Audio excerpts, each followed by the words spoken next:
Smart शहर बनाने का प्रयास किया जा रहा है कई जगह पर, चाहे भागलपुर हो और कई जगह। स्वाभाविक है काम पूरे नहीं हुए, ये मैं मान सकता हूं। नहीं, आपके कार्यकाल में तो गारंटी है कि नहीं हुआ है, ये तो पहले ही हुआ है, आपने रोकवा जरूर दिया था। यूपीए की सरकार रही, उसके 5 गुना अधिक राशि 15 फाइनेंस के माध्यम से बिहार को मिल रहा है। यह है डबल इंजन की सरकार, इसी को कहते। अजय जी बोल रहे थे इनके गांव में भी सड़क पहुंची तो आदरणीय नीतीश कुमार जी मुख्यमंत्री जी के नेतृत्व में पहुंचा। इनके गांव में तो सड़क ही नहीं था। इनके पिताजी सिर्फ इसलिए चुनाव हार गए कि गांव में सड़क नहीं बना, क्योंकि हम लोग के मानसिकता में यह रहा कि ड्रेन में ही मलमूत्र सब निकाल देना चाहिए। लेकिन मैं धन्यवाद देना चाहता हूं इस सदन के माध्यम से देश के प्रधानमंत्री आदरणीय नरेंद्र मोदी जी को, जिन्होंने नमामि गंगे कंसेप्ट लाया। भारत में जो गंगा में मलमूत्र त्यागे जाते उसको बंद करवाने का निर्देश दिया। आज 2024 में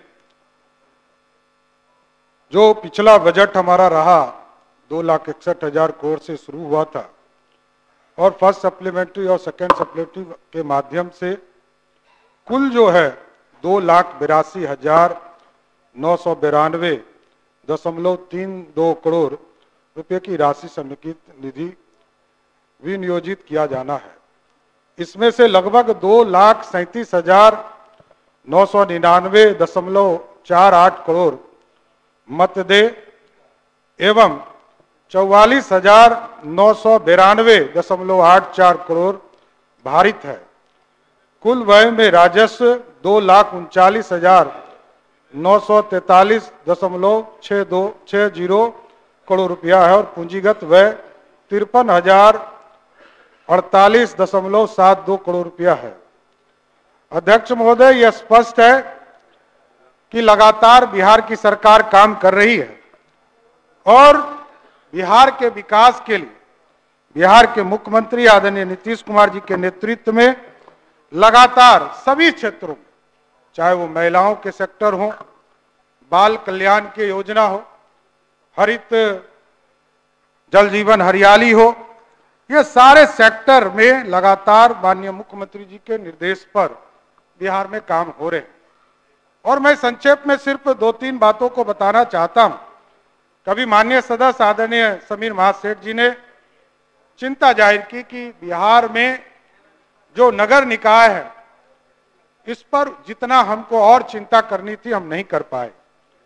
लेकिन आपको जानकर आश्चर्य होगा कि बिहार में अभी हम लोगों ने तुरंत प्लान किया कि 100 जगह पर 100 शहरों को मास्टर प्लान के तहत पूरी तरह आइडेंटिफाई करना पड़ेगा कि किस इलाके में, स्मार्ट सिटी पे भी आऊंगा, मास्टर प्लान के माध्यम से जोनल तय करने हैं।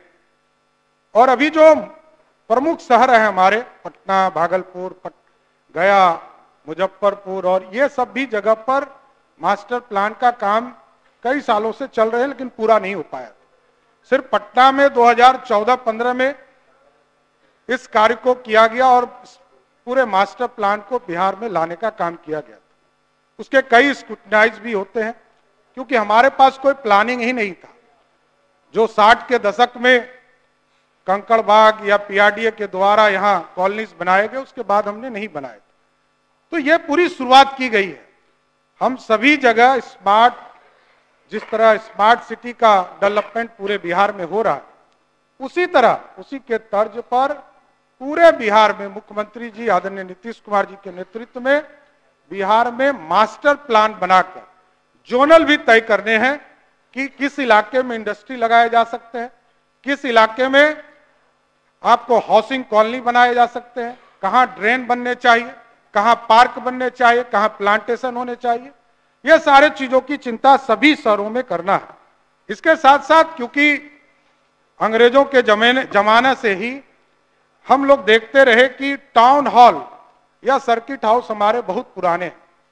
टाउन हॉल की कंसेप्ट नहीं थी तो हम लोगों ने सम्राट अशोक भवन के तौर पर सभी जिले, सभी जिला हेडक्वार्टर पर बाद में 263 यूएलबी को हम लोगों ने चिन्हित किया और अब ये पूर्ण रूप से तय कर दिया गया कि बिहार के किसी भी यूएलबी के द्वारा यदि वहां टाउन हॉल बनाने का, जमीन उपलब्ध कराने का काम किया जाएगा तो सभी जगह बिहार के सभी नगर निकाय में सम्राट अशोक भवन बनाने का निर्देश दिया जा चुका है।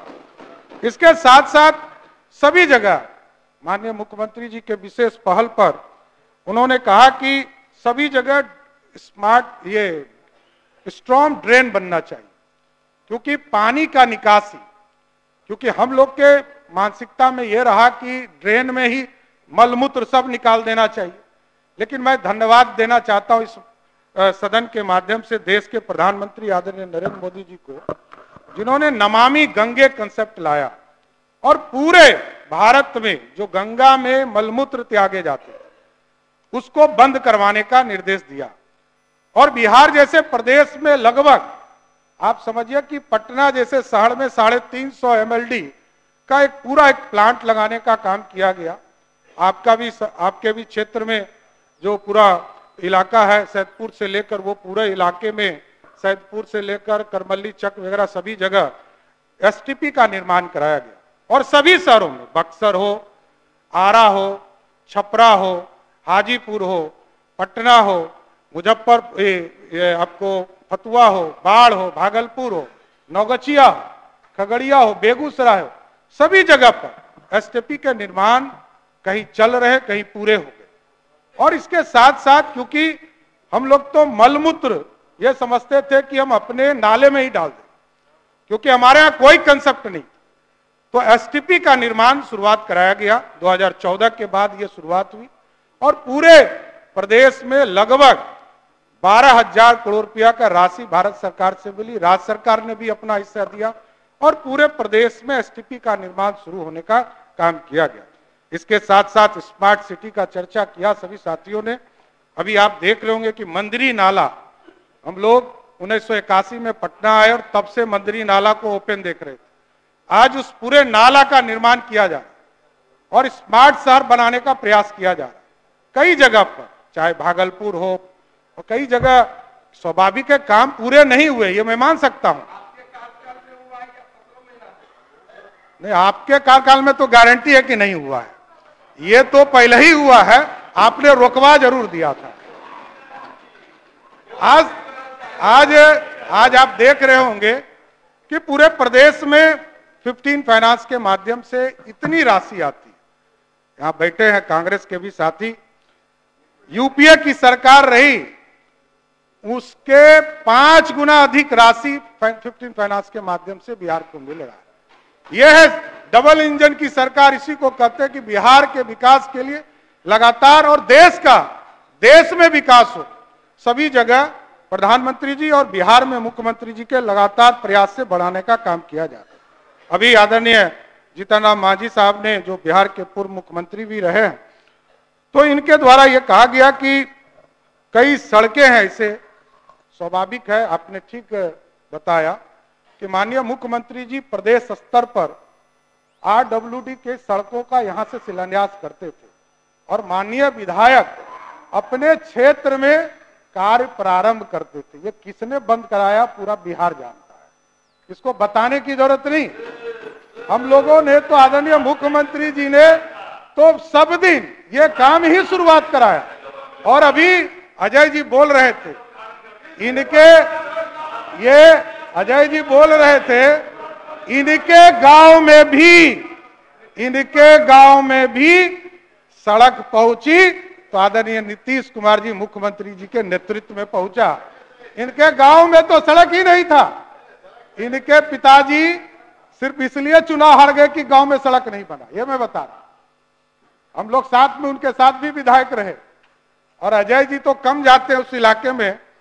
उस गांव में या तो प्रधानमंत्री सड़क योजना से गांव का सड़क बना, या तो मुख्यमंत्री क्षेत्रीय विकास योजना जो मुख्यमंत्री जी के द्वारा संपर्क अभियान के माध्यम से इसको जोड़ने का काम किया। और ठीक कहा अभी जीतन राम मांझी जी को मैं धन्यवाद देता हूं कि जो मरम्मती के कार्य हैं 30-54 के माध्यम से लगातार बिहार में इस कार्य को आगे बढ़ाने का काम किया जा रहा है और सभी माननीय सदस्य ने अपने अपने क्षेत्र में अनुशंसा भी दिया। अपने अपने क्षेत्र से ये एक पूरा लिस्ट बनाकर देने का काम किया है, जो विभाग इसकी पूरी समीक्षा भी कर रहा है और लगभग 10,000 करोड़ रुपया इसमें लगना है। तो आप यदि राशि को खोलने का चाबी नहीं दीजिएगा तो ये पूरा प्रदेश का विकास कैसे होगा। इसलिए आप लोगों का सहयोग चाहिए, आप लोगों के सहयोग से ही बिहार का विकास बढ़ेगा।